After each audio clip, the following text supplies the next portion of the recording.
Messiah Giles, publisher of the Houston Defender Network, and I want to welcome you all to our final edition of the Facebook Success Series. We've had a great year, I think, and a wealth of information and knowledge has been shared. We have been very graciously joined by Doreen Mendoza, who is the head of the local news North American news team.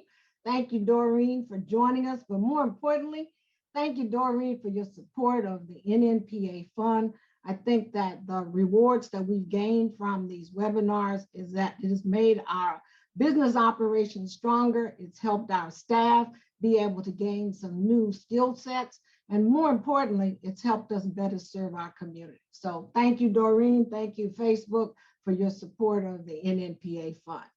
With that, we got a great show lined up, and I should say Doreen is the one who signed up everything. Doreen, you want to kind of give a little hint or throw some sauce in here about what we got for today?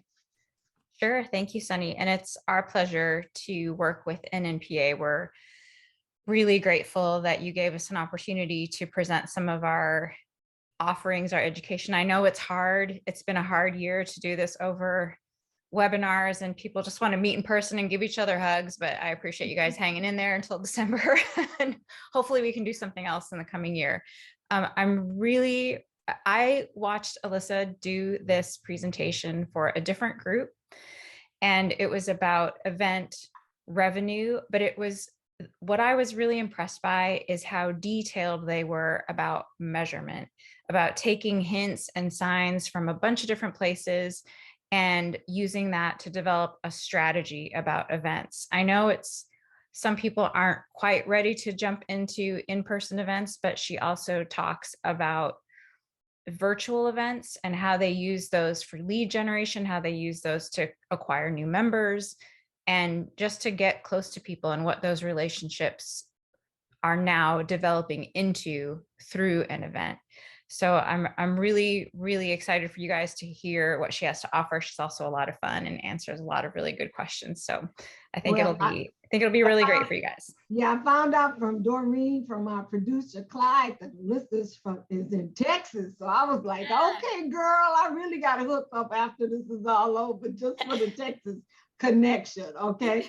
With that, I'm going to take a moment. One of the things that we traditionally do with all of our Facebook series is to get a feel for who's in the audience, where's your mindset. So we're going to ask our producer Clyde Giles to pull up our poll, take a minute for everybody to just participate a little bit and tell us what you think or what your answers are, to kind of give Alyssa who the audience is that she's talking to.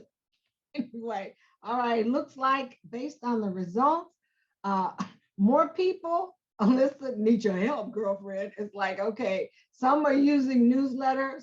Events is not in the mix.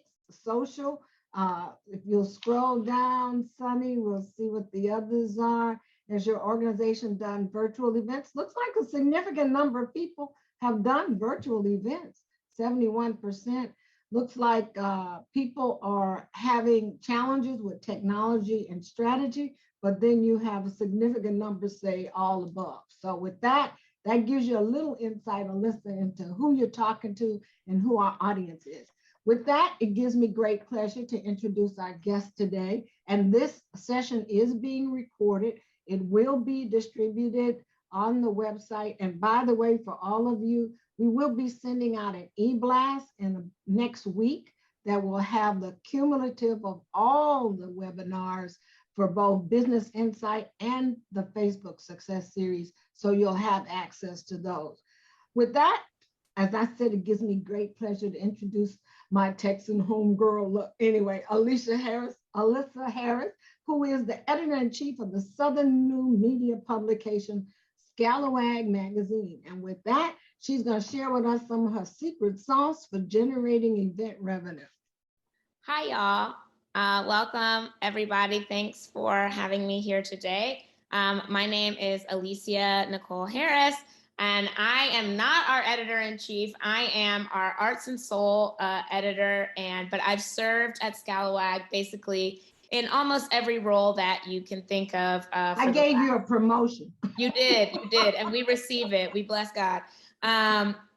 But I'm here to talk to you about event generation, and not just how to generate income from events, but also to make them sustainable and successful for your organization. Because if you work at a small organization like I do, nothing is more of a drain on your time, your resources, and just morale than something that you don't know whether it's working or not. You can't see the results of your efforts. So we're going to make sure that our event strategies are measurable, they're testable, they're fun, and that they get you results. So right now I'm going to share my screen and we're going to get into it. And if you have questions throughout any point in the presentation, just feel free to pop it in the chat, or you can interrupt me. Yeah, I'm not particular that way. Okay, so let me share my screen.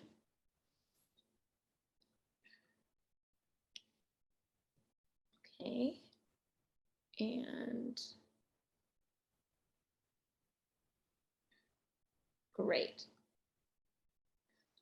All right, so I'm going to give you a little bit of background about Scalawag, and then we'll hop right into it. I think this happened last time. Okay, so who we are. So Scalawag is a journalism and storytelling organization, and we work in solidarity with the press communities in the South to shift narratives about our region and to shift narratives that keep power and wealth and resources in the hands of only a few. And we do that to pursue a more just and liberated South. So our problem was, so I'm going to give you a 2-year sort of retrospective. So back in 2019, the end of 2019, the beginning of 2020, we had just shifted our focus as an organization. We had changed our team. We had a whole new team. We were now predominantly Black, women-led organization, but nobody knew our story. Nobody knew our vision. Nobody knew our mission. And that was really scary for us. We only had one product, which was a very lovely and very costly print magazine, and it was making us no dollars, okay? We were losing money every time we were printing that magazine, and we also had no distribution strategy for how we were gonna get it into the hands of the audiences that we cared about. So double whammy, no good. And we covered a huge region. We covered the largest region in the United States. We covered the entire United States South, and we had a very tiny team of 6 people. All working remotely. And so and our audience was basically white. Even though our team was predominantly people of color, our audience and our stories were stories about folks of color, written by folks of color. Somehow our audience was very white, and this was alarming to us, and we needed to fix it. So we thought, could events maybe solve all of our problems, our monetary problems, our audience problem, and our engagement problem? So what we did was we had a very aggressive event strategy. We had 8 in-person events in 3 cities, 5 virtual events, 4 Jubilee events, which are kind of like celebratory events, 2 film screenings, and 2 rapid response trainings in 15 months. And that was amazing. This was one of our events. We did an event with Press On and PEN America about fighting disinformation at the end of last year. And that was a great event. And we had lots of great results. So I'm just going to give you the high level view, and then I'll pull back a little bit. All of the things that happened that we suspected would happen at events did happen. So we built trust with our members. They knew who our editors were. They knew how we were going about thinking about engaging with our communities, and we knew who they were by name. We cover the whole geographic South, but we have hub cities in Durham, Atlanta, New Orleans, and Birmingham. And so we got to know our members on the ground there, face to face.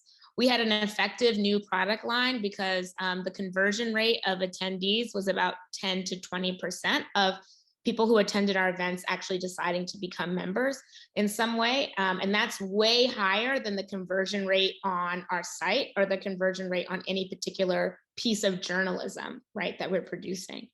And event attendees were retained for longer. with a higher customer lifetime value. So we were a print magazine, and so we were asking people to sign up for print for $30 a year, 4 issues.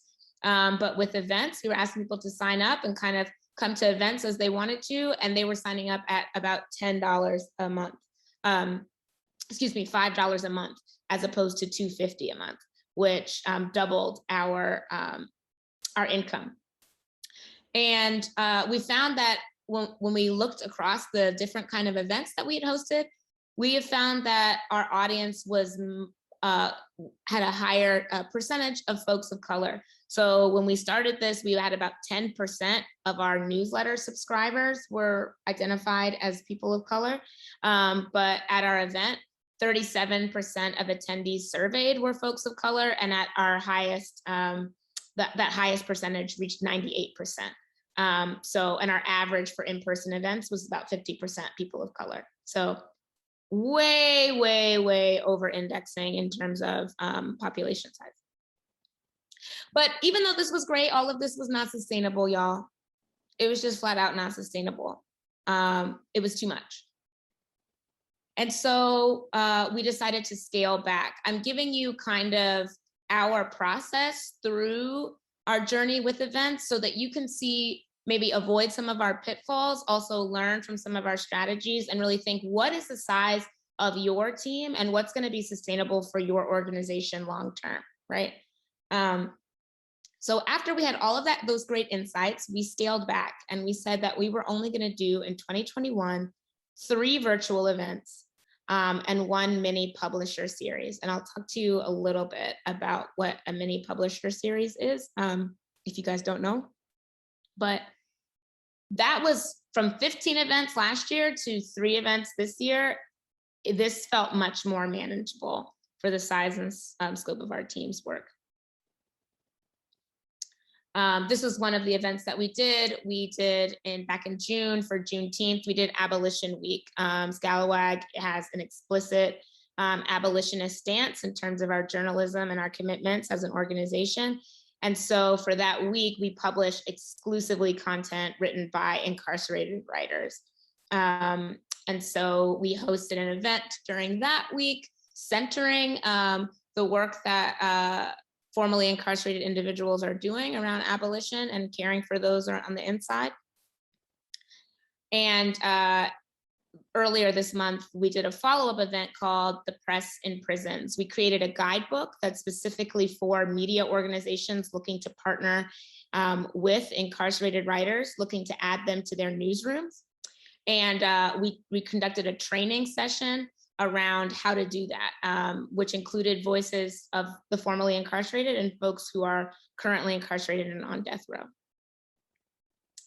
And so our results from that, let me tell you why events were effective. When we did our mini publisher series events, Abolition Week, which we are treating like an event, if you Googled abolition in the news, we were the 2nd highest ranked site. So we were owning that website traffic through our event and through our publishing series. We acquired 20 new members plus 12 more who said they were interested in the course of a week of promoting this event. We hosted our most mission-aligned events ever, which felt the truest to kind of our core values at Scalawag.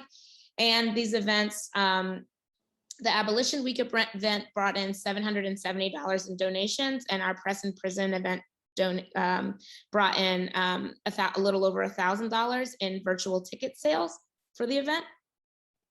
And 122 registered for the Abolition Week event, 324 registered for the Press in Prisons event, and we can see the numbers of how many actually attended.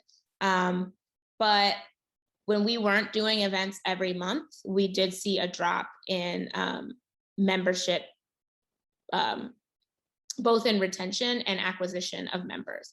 So we knew that events were really key in driving our acquisition of members, much more than our stories were. And so the question then becomes, how do we build on that while also making sure that our event strategy is sustainable? Okay, Just any questions so far? No? No, not yet. Keep going. Okay. We want to see more. Great. So our next event is our Jubilee. It's a Southern Ass Evening of Liberatory Literature. It's happening this Thursday of this week. So if you like this presentation and you're interested, go ahead, sign up. I'll talk to you more about that. Okay, so I got a question for you. Yes, ma'am. I noticed the title on here said the Southern Ass Evening of Liberatory Lit. yeah. Talk to me about who your audience is, age, demographic, profile, that way. Yeah. So our audience is typically, our audience has changed over the years. So when we first started off, our audience was predominantly 55 and older and white. And that was not what we were looking for. What we hope our audience to be is a mix of organizers, movement partners, artists, writers, academics, folks, and journalists.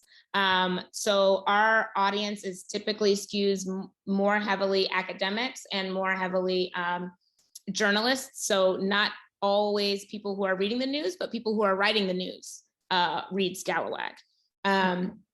And again, we're trying to shift and capture a millennial Gen Z audience in particular. And we're also trying to make sure that our audience is composed of queer and trans folks who are also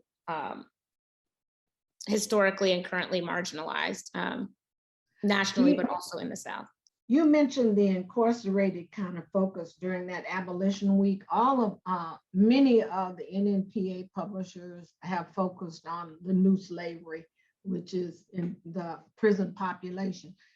Talked a little bit, and I know this is kind of deviating a little bit from the No, go ahead. part, but more so, how did you establish that connection, and how do we possibly pursue that in our own markets and establishing relationships of that kind to get those writers? Our first connections to folks who are on the inside happened through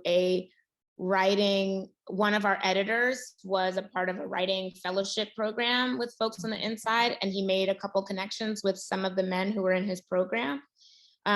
We then transferred those relationships to other editors on our team. It's a long and tedious process. I think the most difficult thing that I will say about it is maintaining avenues of connection, of communication, because that's the hardest thing. But if you're more interested in that, I can drop the link to our Press and Prisons guidebook, which has like a whole list of resources if your organizations, and it also has links to the videos from that training session if you're interested. Yeah, I would be interested. If you could drop that in the chat before we leave. I will. One of the things I like about your presentation is that it shows the struggle or the journey of what you had to go through. And I think many of the publishers are, if not currently going through this same struggle, trying to figure out how do we avoid some of this struggle. Yes. So go ahead, you can continue. And the journey all of those are great points, and that's exactly right. So my next point is going to be, how can you make your events effective? These are just, we're not experts. We're trying these strategies out just alongside everyone else, and we're just sharing our learning so that other people can grow from it as we have. So these are just some takeaways, some things that we've learned along the way. So not all events are the same. Some events are going to be for the top of your funnel. So they're going to be more targeted to reaching maybe your aspirational audiences or to growing your awareness among your target audiences. But some events are going to be for mid-funnel conversion. So like getting people who maybe are on your newsletter or who maybe read you regularly to take that next step with you in the journey towards conversion. And then some are for deepening engagement and retention. So we found that one-on-one, those breakout sessions, those jubilees, those moments where people feel like they're having a really deep personal connection with us, that actually helps us retain our members for longer.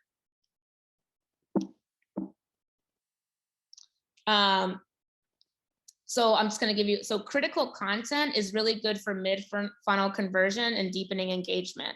So when the pandemic started, we did an event called Strategies for Southern Workers about how people who were worried about losing their jobs, like what were the resources that were available to them? How could they bargain with employers? How could they protect themselves? And that was really good for people who maybe getting people who knew about us to really see the value in our content and convert and become members. So just a little bit of some of the numbers around it. So for our Realizing Abolition event, which was the event that we did in June, we saw 34% of all the traffic to that website came from our email campaigns. And we saw 19.3% of the traffic from return viewers versus a site average of 9%. So we saw that people who came back to that page were more likely to be return visitors to our site, which meant that people who were using us were finding this content very valuable and they were coming back for it. And then 17.2% of those who clicked on this event also clicked on additional content from Abolition Week. So that's a very high referral rate for us, 17.2%.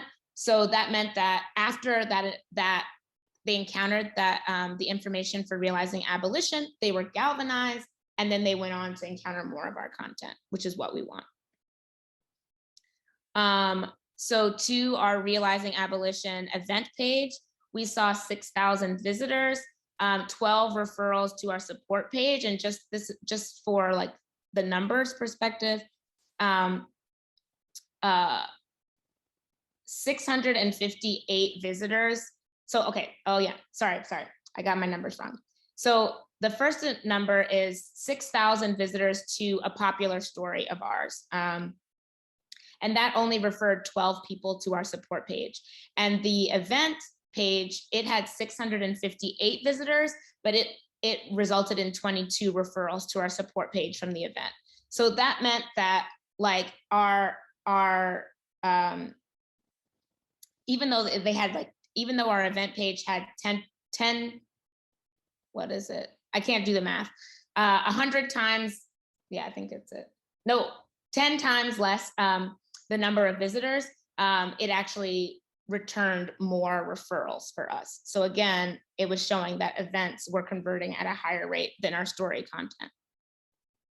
The next kind of content is celebratory content, and that's really good. Go back to that other slide. How were you determining, where were you getting the stats to be able to actually do this type of equation?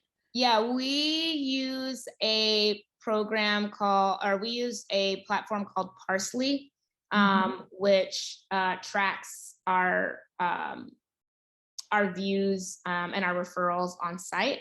So it actually shows the referrals from the stories themselves that result in them signing up? It shows the referrals from a story to, so like from a story to your support page. It doesn't tell you of that number how many successfully converted or completed, but it shows you how many people were interested in doing so based on the content that they read on that story. And so when you say support page, you're talking about the landing page where people can actually sign up or become members, right? Yes. So Parse.ly shows you that. And then in the case of the events, you're able to track that using what tool? We're able to track that using the sign up, using a combination of Parse.ly, MailChimp, and also Pico. So Pico can also show us what people clicked on what people recently clicked on in their member history and when they became members. That Pico is what, PICO or what? PICO. Okay, and that's a software that does what? Yes, what is it? Customer service, CMS? Is that customer relations CR? Which one is it? CR, I don't know what these things stand for. Okay, well, at least you're honest. Customer revenue system. That's okay. I can look it up while you Yeah. keep on going, okay? Customer relationship There management. we go. Okay. Like, what is it? CRM? Um, So you're actually able to store the information of the people if it's a customer relations manager. Yes. So Yeah. that even goes further than not just showing the conversion, but capturing the Yeah. information. so Okay. figuring out what they're doing when they're on site. Okay. Yeah. Good to know. Thank you. Yeah. The next kind of content that we have is celebratory content, and we find that that's good for reach and for member retention. It helps establish social and emotional relationships, and that's actually like what oftentimes triggers giving. So we did a virtual poetry event with Jericho Brown, Alexis Pauline Gumbs, and Taylor Johnson, and that was our like most well-attended virtual event ever. And people stayed for the entire time, which is also rare for a virtual event. So they found the content really engaging, and we also had the highest number of conversions to members after that event. So we sent out an email afterwards asking people to convert, and they did. What was your audience like for this? Was this a younger audience you were targeting? About 73% of our audience identifying as people of color, and around roughly the same amount identifying as people who are queer. Okay. So this year's Jubilee, we're trying to build on last year's strengths. And we have poets, we have authors, we have what we're calling like a kiki and cocktails, where we talk about what's going on in the news with some culture writers. And we really thought that we were going to include people this year that could take our mission and vision further than we can. And we were centering gender nonconforming Black folks. So 2 out of 3 of our panelists are gender nonconforming queer Black authors from the South. And we'll let you know how that goes on Thursday. 2, another thing that you need to know is that not your attendees are not necessarily your readers. So some people read your content, but they're never interested in coming to an event. And some people are just going to come to an event and they might not read your content. And that's okay, because you can still target those people, and those people still are likely to give towards you, even if they're not reading you on a regular basis. People don't just want content at events, they want a connection and they want an experience. So we did our in-person events, which are our Jubilee series, and we hosted them in Atlanta, Durham, and Birmingham. And basically, we just had fun with our audience. We had a DJ, we had music, we had a tattoo artist, we had poets, we had visual artists come, and it was just a great time for people to, we also had organizers, cultural organizers and political organizers there to share about some of the content that's really core to our mission and vision. But we also just gathered our people together just to care for them. It's been a really hard 2 years, and that's also a part of our job as serving our community, is anticipating needs. The third thing that I would say is assess, measure, and review, both with your attendees and your team. You should always survey people. There's never a case when you shouldn't survey people. I don't care if they have a bajillion surveys, survey them again.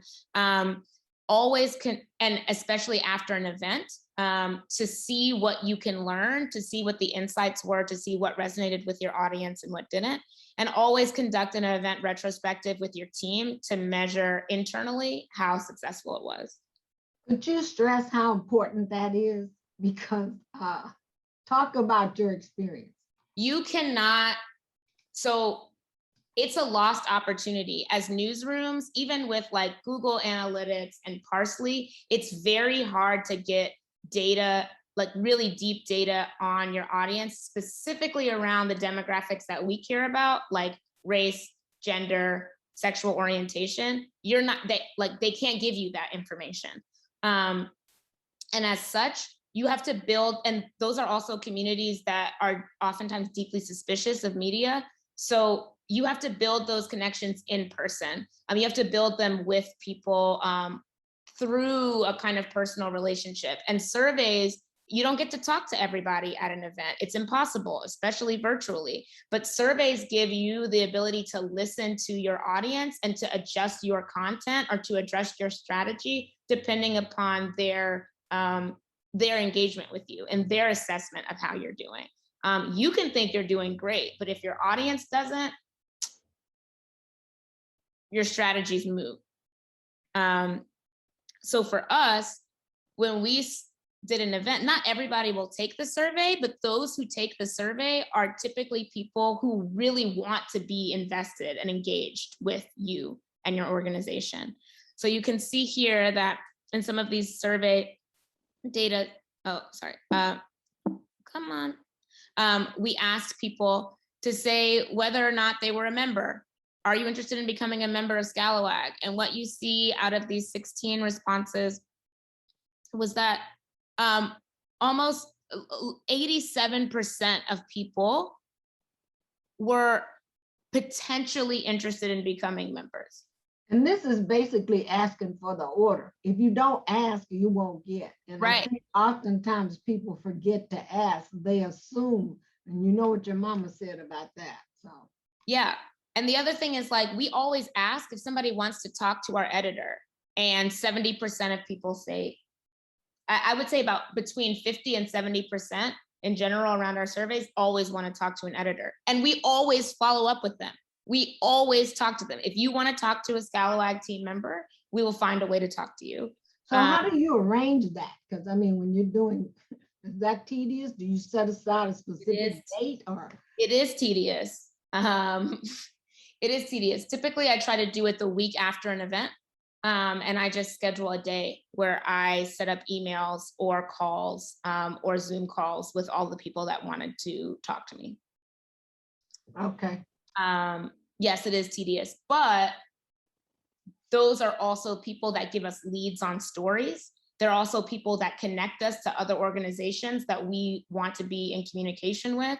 They're also people that give to our annual campaign.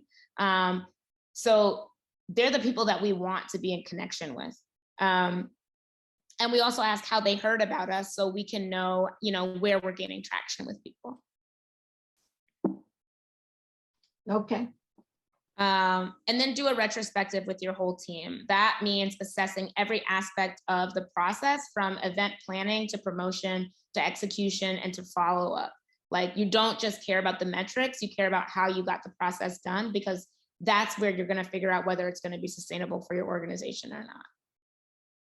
And experiment. This is really important. Try different types of events, try different pricing options, try different, incorporate different levels of intimacy, do a panel, then do a breakout room, then do, try different platforms.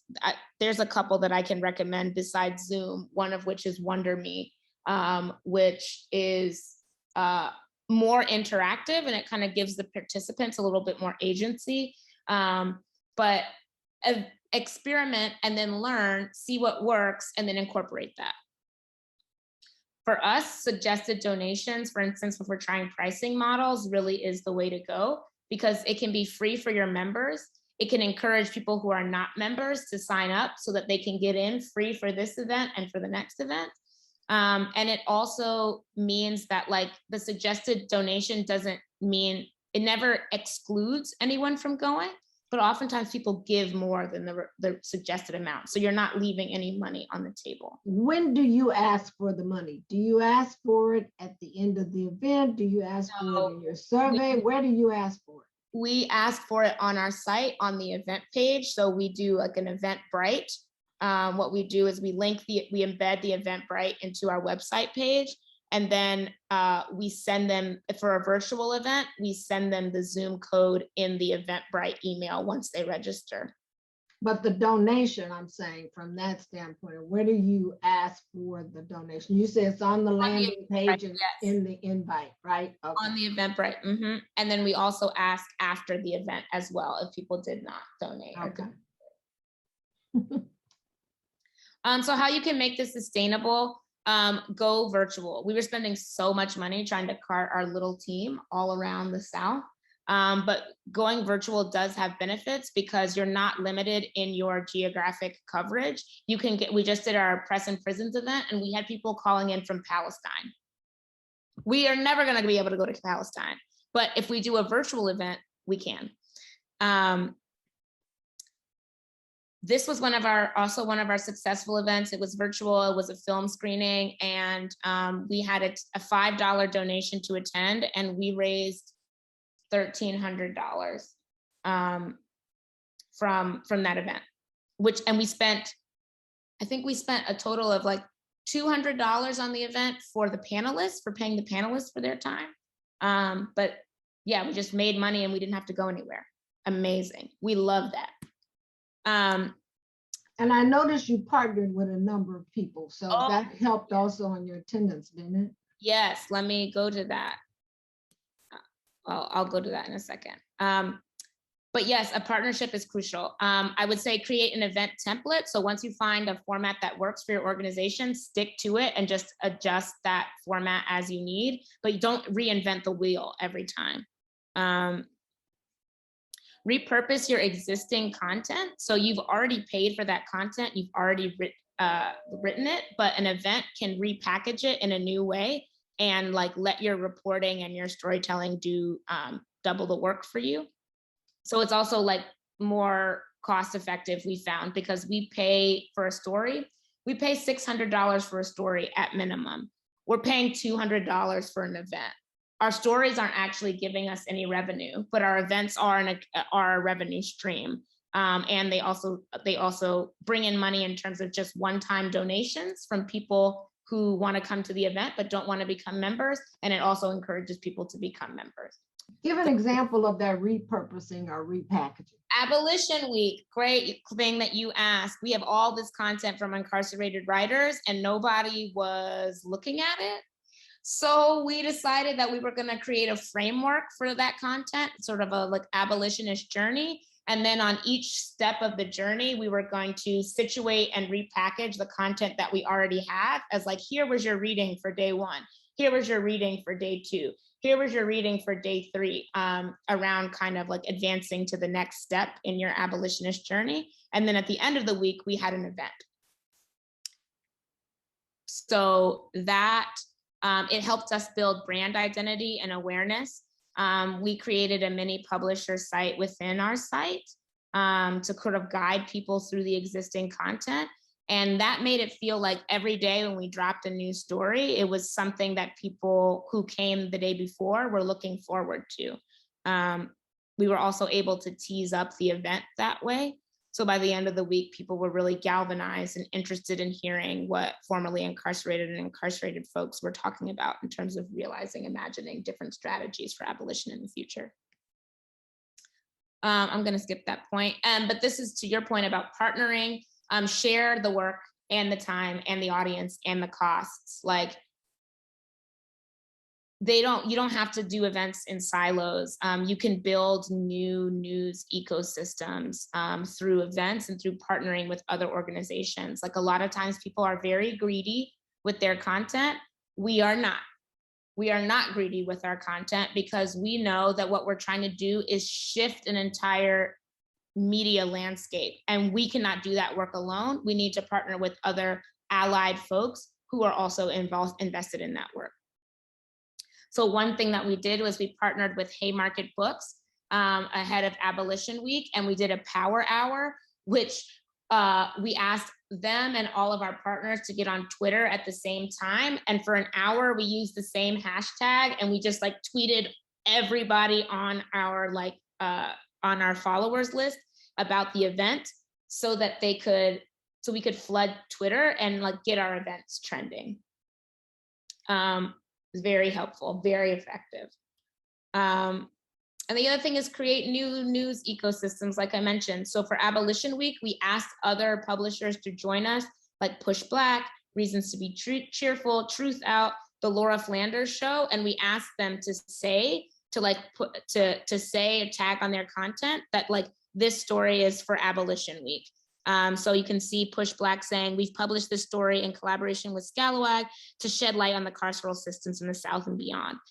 So that means that we're able to target their audience with our initiative and hopefully introduce them to us. And the other thing is like around repurposing your content. We did that and we created new tools for media. So like I was telling you guys earlier, we created a guidebook for newsrooms who are interested in working with incarcerated writers. And it's a 60-page compendium of resources, questions, how-tos, strategies, and stories by incarcerated folks to help prime newsrooms for this work. And we've partnered with PEN America, Haymarket Books, Empowerment Avenue, Justice Arts Coalition, the Texas Center for Equity and Justice, to make this work happen. So here's a list of some of our partners. And so just remember that like sometimes our people need more than an article. Sometimes they need care. So our journalism can't always be doom and gloom. I know that we like care about clicks and like scandal and sensation and urgency. They make people click, but that's not responsible journalism and that's not responsible community care. So we really think about our events as a way of not only raising revenue to make sure that we're sustainable and can continue being a community with our readers, but it's also a way of us as a journalism organization finding out what our community needs and responding responsibly. So I'll stop there. So does this say what you're going to be doing during the next 6 months and how Yes, you've so in just the taken your own advice? Yes, Our IRL events is what? in real life. Okay, so these are the in-person events? So Okay. we'll have one virtual Jubilee, which is happening next week or this week, this Thursday. We'll have, we're hoping that we can in 2022 have in real life events in our hometowns, which are New Orleans, Birmingham, Atlanta, and Durham. We're gonna have one open newsroom day where basically during our editorial call, we invite people who are interested to come and listen and see how our process functions, how we pick stories, how we talk about stories. How it described how that's gonna work? We are going to tweet about, we have our standing editorial meetings happen on a Wednesday. We're just gonna tweet for that next, tweet about the event to our Twitter followers for a week in advance. And we're just gonna send them the Zoom link and they're just gonna come in. Okay. Yep. Very low stakes, but gives people access. And then we're gonna do Abolition Week as well. And we're Abolition Week Part 3 as well in June. And we're also thinking about doing a similar kind of event around abortion, the abortion bans in the South and what can be done about that. So those that's your mini series that you're talking about? Okay. Mm-hmm. Mm-hmm. Well, So looks like sharing. If you have any closing remarks that you wish what would be the top things you wish somebody had told you before you got started in this event? To do it sooner. Do it sooner, okay. I wish somebody would have said that. I wish somebody would have told us the tech side of things beforehand. We were handling things in person via Square, but that doesn't actually connect super easily to, it didn't connect to, God, what were we using at the time? Salesforce. So basically people became members and we just lost their information. We got 50 members and we had no way of transferring their credit card information to our Salesforce. So what tech infrastructure do you use now? We use Pico. That is what we use. And we use, so our suite of products that we use Pico for our consumer relations. Customer relations management, right, to get the data. Yeah, we use and to I heard- manage all of their credit, to manage their credit cards, their payments, etc. All of Oh, that. Pico does all of that? That's through Okay. Pico. Okay. And I know you said Eventbrite. I thought I heard you mention that. We use Eventbrite for our event registration. And that's also where we collect donations for the event. Okay. We use MailChimp to manage and segment our audiences. We use Parsley to track our, some of our like KPIs in terms of our metrics on our site, and what stories, where people, how much of our traffic is coming from Twitter, how much of it is coming from Facebook, how much is coming from direct shares. Is that coming from Parsley that you're getting that information? Yeah. Okay. We also use Google Analytics, but I don't use Google Analytics. The other member, our audience manager uses Google Analytics. Okay. And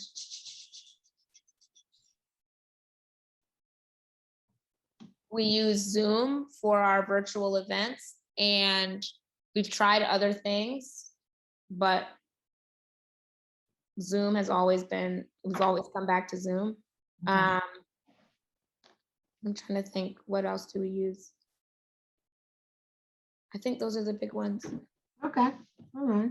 Well, I want to tell you, thank you. I see, so Parsley is an analytical tool is what? Yes, it's an analytics tool. Yeah. Okay. Basically, the interface is super easy, and you can generate reports through it. So you can, you can look at so for instance, you can look at your content over the last 6 months, and it can show you, what are the most evergreen stories? What are the stories that perform the best in terms, you can by tag.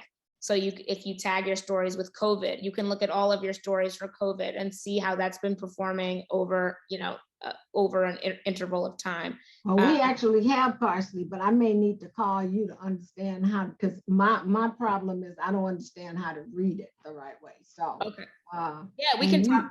Okay, and YouTube isn't getting me there. So with that, I want to say thank you so much for being our year-end closeout Facebook Success Series guest. I think your information has been very informative. It's shown us on a scale that many of us are on of just starting in the virtual or the event arena of the struggle, which some of us can identify with, but also and sometimes revamping and reassessing where we are and where we want to be, and maybe coming up with a new plan altogether. The other thing that I would say is that if you're already using social, right, and you're like, I don't know about like this other stuff, you can do events like Twitter Moments or Instagram Live events with your audiences, and you can get like a transcript, or not a transcript, but a record of that, and then you can take that content and figure out what you want to do with it as well. Yeah, another memes or different things, like you said, repurposing the content. Exactly, like thinking about your content doesn't just live on your site. Like a story is like is your jumping off point, but that story it can live as a it can be an e-blast. It could turn into a social media post. It can be, and it should, it should be. Right. Because otherwise, not everybody consumes content in the same way. Our readers are very expert readers. We know that. Like, I'm like, we produce long form journalism. We don't produce content that's under 1,000 words. So like, we're talking about 4,000 word stories. Ain't everybody gonna read that? No, that's true. So you got a point, right? We're committed to that because we think that has value, but like not everybody's gonna read that. So we have to figure out ways of taking that and kind of breaking it apart and figuring out where our audience is and then delivering that. And we found that events are very good at dealing with the nuances of very difficult topics with audiences who are not going to sit there and read that 4,000 word story, but when somebody's talking to them, an expert is talking to them and explaining it, they do better with it, so. Well, it looks like you got some excellent feedback. Paris says it's an excellent presentation, very helpful. We see how we can use some aspects, and thank you for sharing the trials so we don't have to do that. And then Dina, I think, also commented it was an excellent presentation, very informative. So I just want to end this on the note of thank you for taking the time out of your busy day to empower our NNPA members. Doreen, I want to thank you for all of your support during 2021.